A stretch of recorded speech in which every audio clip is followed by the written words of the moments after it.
بھی شعبان میں روزے بہت رکھتے تھے. ہم عائشہ نے پوچھا آپ اتنے روزے کیوں رکھتے ہیں؟ کہ اس میں ایک رات ہے جس میں عمل اللہ کی بارگاہ میں پیش کیا جاتا ہے. میں چاہتا ہوں جب میرا عمل پیش ہو میں روزے سے 15 شعبان کی رات جس دن اعلان ہوتا ہے آئے ہوئے ہوئے. ویسے تو اللہ کو سب کچھ لکھا ہوا ہے لیکن فرشتوں میں اعلان 15 شعبان کو ہوتا ہے یہ ہوگا یہ ہوگا یہ مر جائیں گے. تو اوپر ان کا نام مردوں کی فہرست میں ہوتا ہے, نیچے وہ زندہ ہوتے ہیں. فرشتے ان کو دیکھ کے ہنستے ہیں کہ کسب وقوف ہے, اوپر موت کے فیصلے ہیں, لڑائیاں کر رہا ہے, جھگڑے کر رہا ہے, سود کھا رہا ہے, رشوت دے رہا ہے, زنا کر رہا ہے, جھوٹ بول رہا ہے, جوئے کھیل رہا ہے, قتل کر رہا ہے, ڈاکے ڈال رہا ہے, اوپر موت کا فیصلہ ہو چکا. تو ایک 15 شعبان کی رات اس کا آپ روزہ رکھتے تھے. اس کے لیے کوئی مخصوص عبادت کو جو بھی عبادت کرو جتنی کرو ٹھیک ہے, لیکن کوئی مخصوص عبادت اللہ کے نبی کی طرف سے منقول کوئی نہیں. رات ضرور ہے اور اس رات بھی میرے نبی نے فرمایا اللہ 15 شعبان کی رات اپنے بندوں پہ نظر دوڑاتا ہے.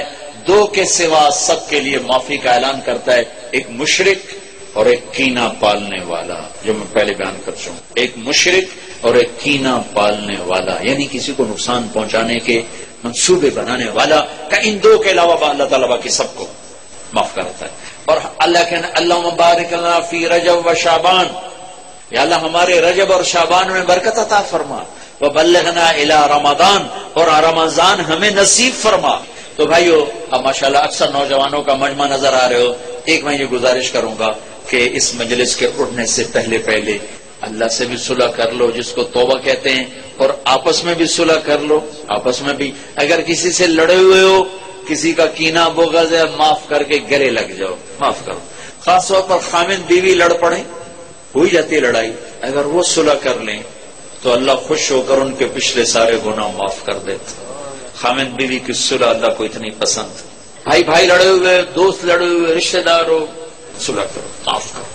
اور اللہ پاک سے کوئی اللہ اور بندے کے درمیان کوئی گڑبڑ ہے وہ بھی اللہ سے معافی مانگو. تو انشاءاللہ میرا اللہ بڑا غفور الرحیم ہے. ادھر ہم توبہ کریں گے, ادھر وہ معاف کرے گا. اللہ کو توبہ ہے بڑی پسند, اور اللہ کا شکر ہے نہ عمر کی قید ہے نہ عدد کی قید. 900 چوہے کھا کے بلی حج کو چلی, ہمارا محاورہ ہے. تو میں کہتا ہوں تو کدھر جائے, مندر جاوے, حج بھی جانا اور کہاں جانا ہے. نہ کہیں جہاں میں اما ملی, جو اما ملی تو کہاں ملی, میرے جرم خانہ خراب کو تیرے عفو بندہ نواز میں, وہیں تو جانا اور کہاں جانا ہے. تو بھائیو میں آپ سے گزارش کرتا ہوں توبہ کر لو. نیت کرتے ہو انشاءاللہ آپ کے سب معاف ہو جائیں گے. اگر پھر دوبارہ ہو جائے تو ڈرو نہیں, پھر کرنا, پھر معاف ہو جائے. میرا نبی نے فرمایا دن میں 70 دفعہ توبہ توڑے, لیکن توبہ کر لے تو اللہ اسے خوشی سے معاف کرے. یہ دل میں نہ آئے کہ ایسی توبہ کا کوئی فائدہ نہیں. لوگوں کے فتوے نہ سننا, ہمارے ہاں دین سے بہت بے خبری. ایک ہمارے ہاں فتویٰ بڑا سستا ہے, ایک نسخہ بڑا سستا ہے. جس کے سامنے کوئی بیماری ذکر کرو کوئی نسخہ تھپ دے گا توڑ. جس کے سامنے کوئی بات کرو فتویٰ جڑ دے. مفتی بنتے بنتے عمریں گزر جاتی ہیں اور پھر بھی وہ احتیاط برتتے ہیں. ہر بندہ مفتی. تو بھائی ڈرنا نہیں, اگر گناہ ہو جائے پھر توبہ کرنا, پھر معاف ہو جائے گا, پھر ہو جائے پھر توبہ کرنا, پھر معاف ہو جائے گا. مرتے دم تک توبہ کرتے رہنا. کسی درمیانے وقفے میں موت آئی تو کام بن جائے گا.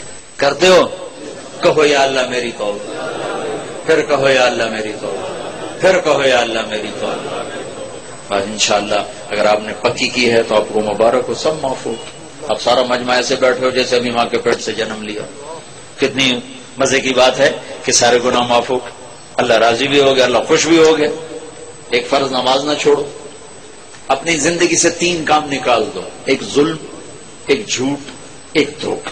3 کام نکال دو. ظلم نکال دو, جھوٹ نکال دو, دھوکہ نکال دو. ہمارے عوام بھی ظالم ہے. عدالتوں میں جا کے دیکھو کتنے جھوٹے مقدمے چل رہے ہیں. تو کوئی سیاستدان نہیں ہے, کوئی وزیر نہیں ہے, عام لوگوں نے, دیہاتیوں نے جھوٹے مقدمے, جھوٹی گواہیاں, خود انگلیاں توڑ کے جعلی ڈاکٹری سرٹیفکیٹ بنوا کے آ جاتے. اپنی زندگی سے جھوٹ نکال دو, ظلم نکال دو, دھوکہ نکال دو. 3 چیزیں داخل کر دو, انصاف کو ڈال لو, سچائی کو ڈال لو, دیانتداری کو ڈال لو. دنیا اور آخرت کی عزتوں کا ذمہ دار ہے اللہ کا حبیب. فرائض کی پابندی کرو, کبیرہ گناہوں سے بچو, ہو جائے توبہ کرو.